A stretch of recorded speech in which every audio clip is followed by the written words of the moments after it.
الحمد للہ رب العالمین الصلاۃ والسلام علی خاتم النبیین وعلی آلہ وصحبہ اجمعین اما بعد فاعوذ باللہ من الشیطان الرجیم بسم اللہ الرحمن الرحیم قال اللہ تعالی فی سورۃ آل عمران لما احس عیسی منہم الکفر قال من انصاری الی اللہ قال الحواریون نحن انصار اللہ آمنا باللہ واشہد بأننا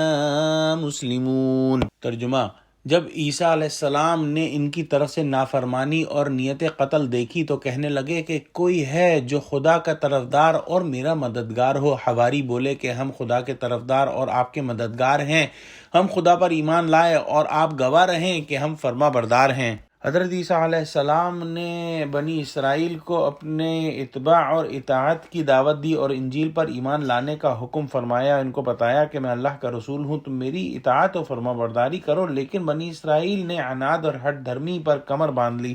حضرت عیسیٰ علیہ السلام یہود سے خطاب فرماتے اور حق کی دعوت دیتے، اور وہ لوگ ان کا مذاق اڑاتے تھے اور ان کے انکار اور ہٹ دھرمی میں اضافہ ہی ہوتا چلا گیا۔ حضرت عیسیٰ علیہ السلام نے محسوس فرما لیا کہ بنی اسرائیل ایمان لانے والے نہیں ہیں، لہذا انہوں نے پکارا کہ کون ہے جو میرا مددگار ہے۔ اس پر بنی اسرائیل کی ایک جماعت نے ایمان قبول کیا اور ایک جماعت نے کفر اختیار کیا، جیسا کہ سورہ صف کے آخری آیت میں بھی آئے گا۔ وہیں پر حواری بھی موجود تھے، انہوں نے کہا کہ ہم اللہ کے مددگار ہیں۔ یہ حواری کون لوگ تھے؟ اس کے بارے میں مفسرین کے متعدد اقوال نقل کیے گئے ہیں۔ ایک یہ ہے کہ حواری دھوبیوں کا کام کرتے تھے، ایک قول یہ ہے کہ ان کے کپڑے سفید تھے اس لیے ان کو حواری کا لقب دیا گیا ہے، ایک قول یہ ہے کہ ان کے قلب اور صفائی اور اخلاق کی پاکیزگی کی وجہ سے ان کو حواری کہا گیا۔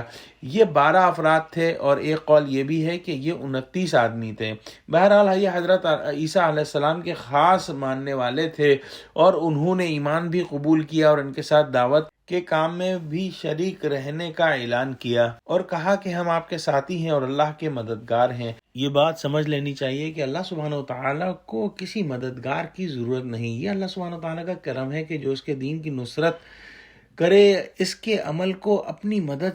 کرنے سے تعبیر فرما دیتا ہے، جیسا کہ سورۃ محمد میں ارشاد ہوا ان تنصروا اللہ ینصرکم ویثبت اقدامکم، کہ اے ایمان والوں اگر تم اللہ کی مدد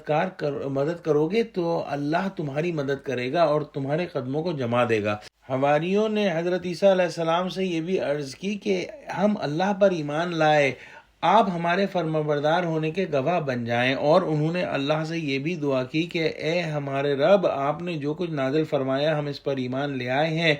آپ کے رسولوں کا اتباع کیا، آپ ہمیں ان لوگوں میں لکھ دیجئے جو انبیاء کے سچا ہونے کی گواہی دیتے ہیں اور ان کی تصدیق کرتے ہیں۔ اگلی آیت میں ارشاد فرمایا ربنا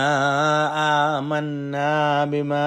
انزلت واتبعنا الرسول فاکتبنا مع الشاہدین۔ ترجمہ: اے پروردگار، جو کتاب تو نے ہم پر نازل فرمائی ہے ہم اس پر ایمان لے آئے اور تیرے پیغمبر کے متبع ہو چکے، تو ہم کو ماننے والوں میں لکھ لے۔ عیسیٰ علیہ السلام کو ایسے خادم مل گئے تھے جو ان کے ساتھ دعوت کے کام میں شریک تھے اور جو کہ اللہ سبحانہ وتعالیٰ سے دعا کرتے تھے کہ اے ہمارے رب، آپ نے جو کچھ نازل فرمایا ہے ہم اس پر ایمان لے آئے ہیں اور آپ کے رسول کا اتباع کیا ہے، آپ ہمیں ان لوگوں میں لکھ دیجئے جو انبیاء کے سچا ہونے کی گواہی دیتے ہیں اور ان کی تصدیق کرتے ہیں۔